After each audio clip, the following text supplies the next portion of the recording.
Assalomu alaykum qadrli kuzatuvchilar. Bugun sizlar bilan birga ko'rinishi juda ham ajoyib, vitaminlarga boy, rangli o'g'ra kesamiz. Buning uchun bizga qizil lavlagi, qizil sabzi hamda ismaloq kerak bo'ladi. Hammasini yuvib, tozalab, to'g'rab, har birini alohida idishlarda qaynatib olamiz.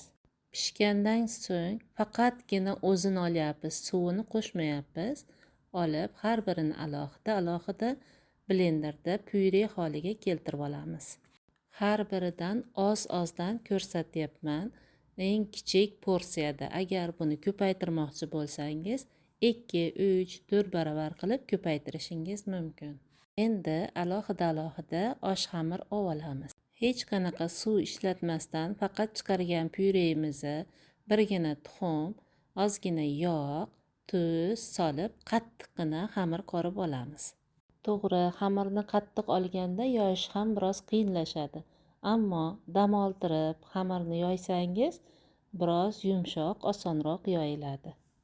Har doim videolarimda aytganimdek, har qanday dam olgan xamir sizga bo'ysunuvchan bo'ladi, elastikniy bo'ladi, ham chiroyli bo'ladi.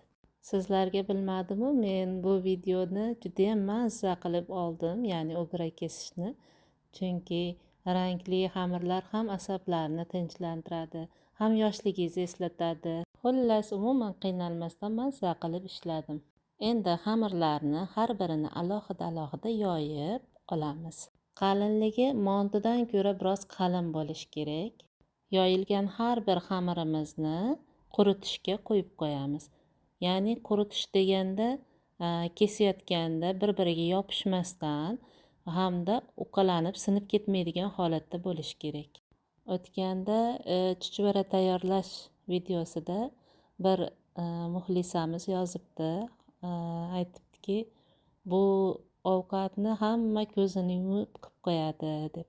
To'g'ri, hamma uchun javob bera olmaymiz. Bu ba'zilar uchun foydali deb o'ylayman, ayniqsa yosh qizlarimiz, kelin bo'lishga tayyorgarlik ko'rayotgan yoki yangi kelinchaklarimiz uchun foydali bo'ladi degan umiddaman.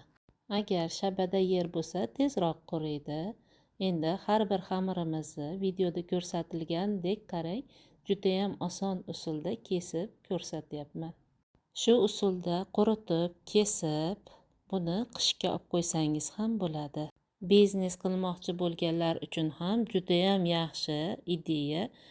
Xohlasa alohida ranglarini alohida sotish ham mumkin yoki mijozga qarab qo'shib aralashtirib ham berishingiz mumkin. Xullas, o'sha muxlisamiz timsolida bugun barcha kuzatuvchilarimizdan bir narsa so'rab qolaman. Kim shu rangli makaronlarni, ya'ni o'gralarni biladi, lekin tayyorlab ko'rmagan hayotida hali ham yoki tayyorlab ko'rgan. Demak, ikkiga bo'linyapmiz. Demak, shunday qilamiz. Tayyorlaganlar izohlarda men tayyorladim deb yozib qoldiradi, tayyorlamaganlar faqatgina like bosadi. Demak, hurmatli kuzatuvchilar, bugun sizlarda hammalardan like bosinglar deb so'ramas ekanman. Faqatgina buni tayyorlamaganlar like bosadi, tayyorlaganlar izoh yozar ekan. Lekin azizlarim, ba'zan juda ham uyalib ketyapman. Sababi bir videoyimiz hatto 32 ming prosmotr bo'ldi. Lekin menda eng ko'pi aytaylik Instagramda desak, 1000 ta ham obunachimiz yo'q-da. To'g'ri, kanalimiz hali yangi, lekin albatta sizlar obuna bo'lib ko'rsangiz, bundan men motivatsiya olib, juda ham qiziqarli hamda foydali videoda davom etaman. Inshaalloh.